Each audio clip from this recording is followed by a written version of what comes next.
Hello, हाय, नमस्ते। Love infinite tarot channel में आप सभी का स्वागत है।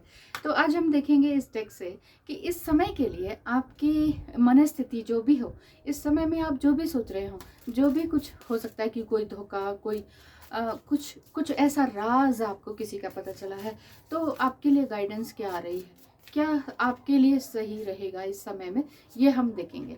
और ओनली 3 कार्ड्स निकालूंगी और उसको इलेबोरेट करूंगी कि हो सकता है कि आपसे, आपकी एनर्जी से रेजोनेट कर जाए। जो भी गाइडेंस आती है एक्चुअली एंजल नंबर से, ये आपको गाइडेंस लेनी चाहिए। तो ठीक है, तो ये 3 कार्ड्स हैं जो कि ये बता रहे हैं। 3 cards, star ancestors, star ancestors and white which and the Seer. Beautiful cards. सबसे पहले हम इसे अगर इलेबोरेट करें तो ये बताता है कि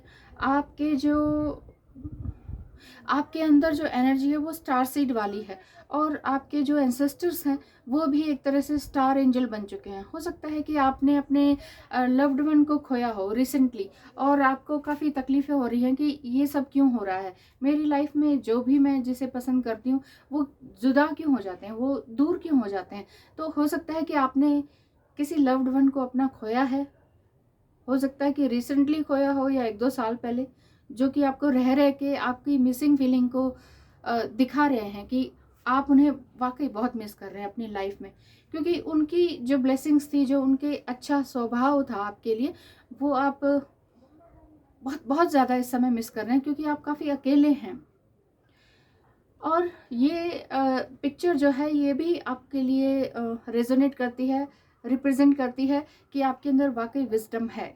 आप एक ओल्ड सोल हैं, जिस वजह से आप इस दुनिया में, इस 3D लाइफ में बहुत अच्छी तरीके से मिंगल नहीं हो पाते हैं। रियली आप एक स्टार सीड हैं और मिंगल नहीं हो पा रहे हैं। लेकिन white which, be the light. लेकिन यहाँ पर ये बात आ रही है कि यू आर अ को क्रिएटर ऑफ योर लाइफ। तो आप नॉट ओनली अपनी लाइफ को आप उजागर करेंगे, लाइटन अप करेंगे, और ना सिर्फ अपनी लाइफ को बल्कि दूसरों की लाइफ को भी। तो दूसरों की लाइफ को जो आप उजागर करने के लिए आए हैं, तो उसके लिए आपको काम तो करना पड़ेगा ना। आप सोच रहे हैं कि शायद कोई आएगा, बल्कि आप ही के अंदर वो अग्नि है, वो एनर्जी है, जिससे कि आप आगे बढ़ सकें। Divine feminine and divine masculine, दोनों ही तरह की एनर्जीज आप में दिखाई दे रही हैं। यानी कि विजडम भी है, लॉजिकल माइंड भी है, और दूरदृष्टा भी आप हैं। आप दूर का देख लेते हैं कि ये होने वाला है। हाँ, सम टाइम अपने लिए नहीं देख पाते हैं कि मेरे साथ कहीं ये हो सकता है या ये ना हो जाए, इस तरह की फीलिंग रहती है। सेल्फ डाउट में कभी कभी आप आ जाते हैं, बट सेल्फ डाउट में बिल्कुल भी मत रहिए, क्योंकि लाइफ इतनी बड़ी नहीं है कि आप सेल्फ डाउट, सेल्फ गिल्ट, मेरा कोई नहीं है, इस तरह की बातें सोचें। आप अपने लिए ही हैं। You are the best friend of yourself. सबसे पहले आप है। तो जैसे कहते नहीं कि अगर आप, क्योंकि ना आपके अंदर विजडम है, आपके अंदर राइटिंग पावर है। अगर आप कुछ लिखना चाहते हैं तो पहले आपको बहुत पढ़ना पड़ेगा। और if you want to write a book, तो बी द बुक फर्स्ट। तो आपकी लाइफ में ही कुछ ऐसा होना चाहिए कि आप एक खुद ही बुक बन जाएं, जैसे कि लोग ये पूछना चाहें कि आप क्या हैं, कैसी आपकी लाइफ रही, आप बताइए। तो आप अकेले में, आइसोलेशन में रहते हुए भी एक बुक लिख सकते हैं अपने जीवन पर। अगर आपने बहुत पहले से सोचा है, लेकिन अभी आप सोचते हैं, प्रोक्रास्टिनेट करते हैं, इस वजह से कि टाइम नहीं है, बहुत सारी जिम्मेदारियां हैं। जिम्मेदारियां, टाइम वैसा ही रहेगा, वो चलता रहेगा, वो एंड टाइम तक चलता रहेगा, लेकिन अपने लिए जो बेस्ट है वो करना ज़रूरी है।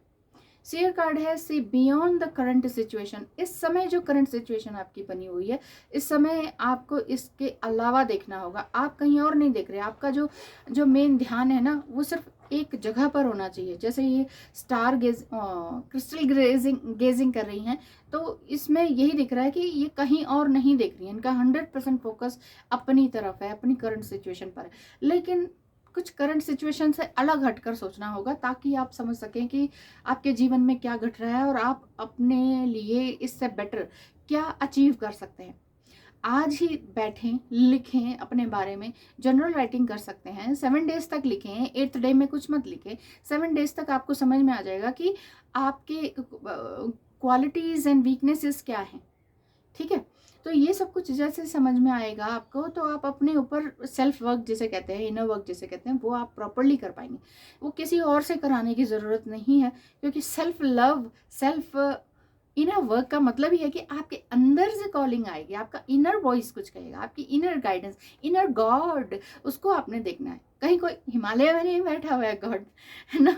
तो अपनी एनर्जी को प्योर पाइस करने की कोशिश करें। अभी जो करंट सिचुएशन है, इससे यदि आप बाहर निकलना चाहते हैं तो सिर्फ और सिर्फ अपने दिमाग को स्ट्रांग रखते हुए, यदि दिमाग को स्ट्रांग नहीं रखा तो ये समस्याएं बनती रहेंगी, ये साइकिल रिपीट होता रहेगा। अगर आप अपनी क्वालिटीज़ को नहीं पहचाने तो इस तरह की बातें होती ही रहेंगी। इसलिए ध्यान रखिए अपना और अपनों का, लेकिन सबसे पहले अपना। तो जो भी इस तरह की गाइडेंस आ रही है, इसे ज़रूर से ज़रूर फॉलो करें, ठीक है। Thank you so much, all the best, मिलते हैं कल। Thank you.